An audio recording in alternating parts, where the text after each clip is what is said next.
салом дӯстони гиромӣ ҳаводорони забонҳои хориҷӣ. дарси 14 аст аз силсила дарсҳои забони англисӣ дар 99 рӯз. Яъне аз рӯи рӯз агар ҳисоб кунем имрӯз 14 рӯз аст. Чанд рӯзи дигар боқӣ монд? 84 рӯзи дигар боқӣ монд. Яъне 84 дарси дигар боқӣ монд ки мову шумо ба забони англисӣ суҳбат кунем.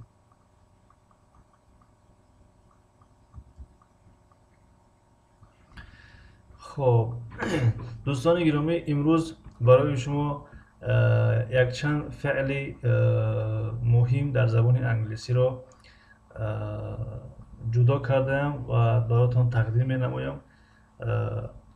این فعل ها را نامگذاری کردیم 50 فعل انگلیسی که اینها را اگر شما از برنماید از یاد کنید در وقتی گفتگو در وقتی صحبت این فعل ها به شما خیلی و خیلی کمک میرسونند. خب دیگر درس را آغاز میکنیم و تشکر میکنیم از یک و یک شما برای تماشای این نوار و برای دستگیریاتون. کسانی که آبونه نشده باشند لطفاً آبونه شدن را فراموش نسازند و لایک گذاشتن رو نیز اینچنین. خب اولین کلمه‌ای که در اینجا آورده ایم، اولین فعلی سی است.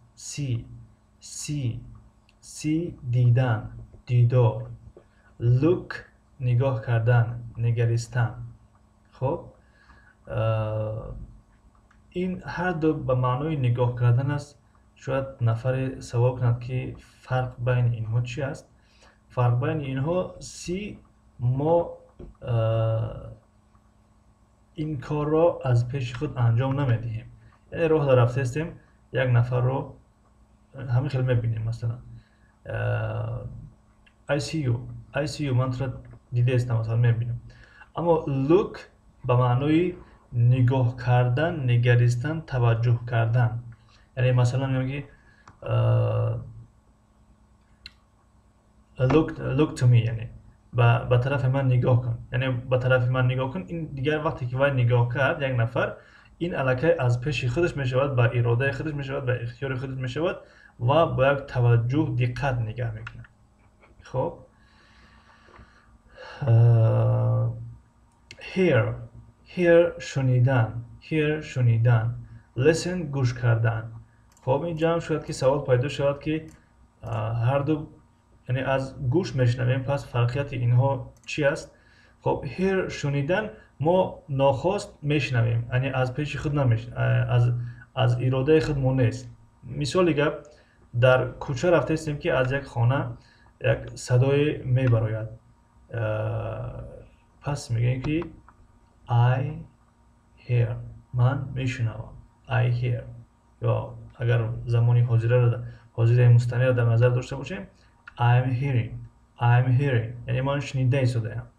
خب اما listen گوش کردن، مثلا خب یگان صدا برآمد از یگان خانه، گوش میمونیم و گوش میکنیم. یا listen گوش کردن با توجه، با دقت گوش کردن. مثال دیگه ما نمیگیم که I hear listen ما درس شنیده استیم. خطا. درس گوش کرده استیم. برای که شما درس را با دقت گوش کرده استین، توجه داده استین و این از اراده خودتان است. یعنی خودتان انتخاب کردن که این درس رو باید که گوش کنید. اما وقتی که از راه گذشته است باشین که یکی از کامپیوتر یگان کس یا که از مگنیتوفون یگان کس یگان درس صدا داد، پس در اونجا میگم که I hear من میشنوم مثلا. اما وقتی که ایستادن و گوش کردن، پس این در listening میدارد. I am listening من گوش کرده هستم. خب دیگر فرقیتاشون از یاد نگیم به خاطر که وقت ویدیو دراز میشود. وقت ویدیو listen گوش کردن، گوش انداختن، پذیرفتن. think فکر کردن، اندیشه کردن. observe رعایه کردن، مشاهده نمودن. recognize شناختن. feel احساس کردن احساس imagine تصور کردن. خب یک نفر هم میگیم که تصور که بعد 10 سال معلم هستی، تصور که بعد 10 سال مثلا انجینیر هستی، تصور کن imagine تصور کن مثلا. خب watch مشاهده کردن تحقیق کردن. اند همین watch هم دیدن است، چون که فرق بین سی و لوک رو گفتم. watch دیدن یعنی در اینجا تماشا کردن است. مثلا ما نمیتونیم بگیم که I look football نادرست است، یا که I see football نادرست است.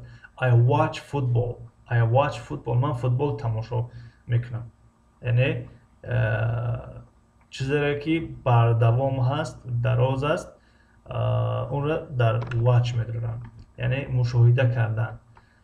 و I watch TV من تلویزیون تماشا میکنم. I look TV نادرست است. watch مشاهده کردن تحقیق نمودن. خب distinguish فرق کردن فهمیدن. خب study آموختن یاد گرفتن مطالعه کردن، یعنی یک چیز را با خودمون آموختن یاد گرفتن. اما برای دیگر کس باشد خب اینجا میاد کلمش. understand فهمیدن درک کردن. do you understand me؟ تو مرا فهمیده استی؟ yes I understand یعنی بله من فهمیده استم. train تعلیم دادن خواندن. خب این train با دو معنا میاد، هم به معنای اسم است هم به معنای فعل میاد. و train قطار رو نیز میگویند، یعنی قطاره به زبان روسی پاییزن. train قطاره رو نیز میگویند. اما train به معنای فعل که آمد تعلیم دادن است خواندن است. مثلا خب teach نیز به معنای تعلیم دادن خواندن است. فرقیت اینها در چی است؟ فرقیت اینها در این است که مثلا یک معلم ورزش نمیتواند بگه که I teach you مثلا exercise من به شما مشق ها تعلیم میکنم. I train یعنی هر چیزی که با آموختن با نوشتن با خواندن تعلق نداشته باشد وای از جمله train میدارد. training. خب teach آموزش تدریس تعلیم دادن خواندن. teach آموزاندن به یک کسی یک چیز یاد دادن است و کلمه teacher نیز از همین آمده است teacher. خب explain توضیح دادن شرح دادن بیان کردن. explain do you explain can you explain میتونی توضیح بدی میتونی شرح بدی، یعنی چی گفته استی نفهمیده استی میتونی یه بار دیگه مثلا شرحش بدی بیان بدی که چی گفته استی. مثلا memorize حفظ کردن از یاد کردن. memorize learn by heart یعنی از تحت دل از یاد کردن. learn خودش آموختن می شود یاد گرفتن می شود. by با واسطه می شود. heart یعنی قلب دل. learn by heart از تحت دل آموختن. از در ترکی از تحت دل میگم با فکر ما از تحت دل آموختن از قلب دل آموختن. remember در خاطر دارید و یاد داشته باشید. remember در خاطر دارید و یاد داشته باشید. خب bear in mind این نیز به همین معنا است در خاطر دارید و یاد داشته باشید. خب now دانستن می شود. now دانستن فهمیدن گاه به معنای شناختن هم میاد. میگم که I know you یعنی من تو را میدونم من تو را میشناسم. مثلا I know you. mean معنا یعنی مثلا میگم که what's the meaning of forget مثلا یعنی معنای کلمه forget چی است؟ what's the meaning of forget. خب forget فراموش کردن. mistake خطاگی اشتباه. error خطا کردن. examine بررسی تفتیش. correct تصحیح کردن اصلاح کردن. read خواندن. write نوشتن. add اضافه کردن علاوه کردن دباوت کردن. خب بعضی کلمه ها رو به زبان روسی هم میگم چون که در تاجیکی اونقدر رایج نیستن، یعنی در بین مردم اونقدر کاربرد ندارن. مثلا یک کسی میگه مرا در دوستی اضافه کن، شاید که 50-60% مردم بفهمن، اما بعضی از مردم نمیفهمن که اضافه کردن چی است. اما وقتی گفتم که در دروزه دباوید که میفهمن، مثلا دباوید یعنی اد، اضافه کردن، علاوه کردن. خب subtract شمردن طرح، یعنی هم به معنای شمردن میاد. خب اصلا کلمه count به معنای شمردن میاد. خب subtract نیست به معنای شمردن نیست میاد، subtract و طرح. multiply یعنی زیاد کردن، ضرب زدن، یعنی ضرب، تقسیم ضرب جمع کن، اما ضرب هم multiply میشه، هم زیاد کردن یک چیز رو multiply میگن. خب divide جدا کردن، تقسیم کردن. count حساب کردن. calculate محاسبه، حساب کرده برآوردن. calculate همون حساب کردن میگن، یک نتیجه یک کره حساب کرده برآوردن است. همون کلمه calculator از همین کلمه است. calculator همون ماشینه حساب است. در زبان روسی کالکولیاتور در طوری که ماشینه حساب می شود. در زبان انگلیسی calculator فعلش calculate است. خب express بیان کردن، مخصوص، ویژه، فوری، تعجیلی. خب این بچه هم معنا میاد express. اگر اهمیت داده باشه در بعضی تنوع اتوبوس ها اکسپرس نوشته یا شرکت اکسپرس یعنی شرکتی مخصوص، شرکتی ویژه. خب اگر اتوبوس باشه اکسپرس، مثلا اتوبوس های اکسپرس داریم، اتوبوس های فوری داریم، تعجیلی داریم، یعنی تیز میبرن میرسونن. خب describe شرح دادن، توصیف کردن. relate نقل کردن، خبر دادن. retell بازگو، گفته دادن، نقل کردن. retell مثلا ریتیل چیکار کنم؟ تل خبر دادن میشود. ریتیل باید با خبر دادن. مثلا یک چیزت خبر داده سی گفته استی، یک نفر دیگه میاد میگه که can you retell میتونی با ازرکه با همه چیز بازگو بکنی، نقل کنی. خب translate ترجمه کردن، برگرداندن. ترجمه کردن، برگرداندن. translator ترجمه میشود. translator ترجمه میشود. translate ترجمه کردن فعل است. خب consider بررسی کردن، معاینه کردن. suppose تخمین کردن، فرض کردن، گمان کردن. expect انتظار شدن، انتظار میرود. inquire تحقیق کردن، تفتیش کردن.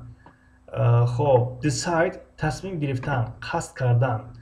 research تدقیق نمودن، پژوهش. خب کلمه search جستجو می شود. search اگر شما گوگل انگلیسی استفاده کنید، در گوگل search نوشته است، نمیخواد search از همین کلمه s این طرفش.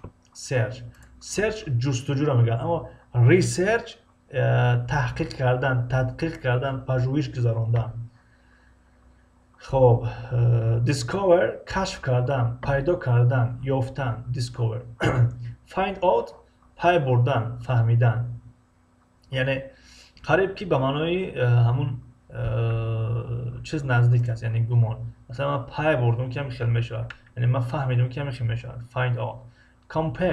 compare مقایسه کردن. یک چیز با یک چیز دیگه مقایسه میکنیم. به زبان روسی سراونیت. خب prove اثبات کردن. خب این بود 50 فعل از فعل های زبان انگلیسی. دوستانی که توجه به زبان انگلیسی دارن لطفاً این فعل ها رو با چشم کم نبینید. خب اگر چنده که همه این 50 فعل شاید که در زندگی روزمره ما و شما کاربرد نداشته باشد، اما لطفاً حداقل 30 تا این رو از یاد کنید. خب مثلا نگاه کنیم اینجا شاید که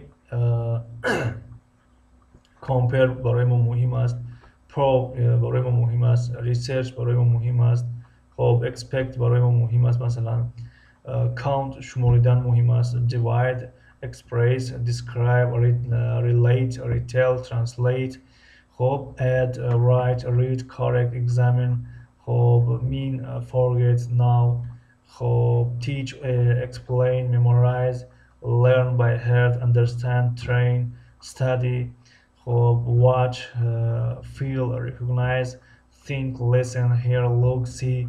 خب بسیاری از کلمه ها خیلی مهم هستند و حتما اینها رو در دفترتون نویسین و از یاد کنین. خب در اینجا تلفن ما خبر می‌رسونم که وقتی درس به انجام رسید، وقتی ثبت درس، بنابراین در اینجا خداحافظی میکنیم و تشکر از یک شما. See you next class and goodbye. ای مردم بیدار، پناهتان به خدا، تا دیدن دیدار پناهتان به خدا. این درس در ساعت 7 بیگاه به وقت مسکو در کانال دنیا زبان گذاشته می شود و ساعت 8 نیز باز درس است از کتابی نیو گرامر تایم 1. کسانی که یکم بیش انگلیسی آگاه هستند میتونن از اون کتاب نیز مطالعه کنن که در درس ها اشتراک داشته باشند. و کسانی که ویدیو را بعدا تماشا میکنن خواهش میکنیم ابونه شدن را فراموش نکنن. درس های انگلیسی برای نوآموزان هست ساعت 7 وقت مسکو، هر روزی دوشنبه و پنجشنبه. و باز هست انگلیسی برای کسانی که یک کم بیش میدونن از کتابی نیو گرامر تایم 1 ساعت 8 به وقت مسکو، روزهای دوشنبه و پنجشنبه. خب برای دیگر زبان ها نیز اگر آموختن خواهید، زبانی ترکی نیز رفته است، زبانی روسی نیز رفته است در کانال دنیا زبان. تشکر، موفق مؤید باشید.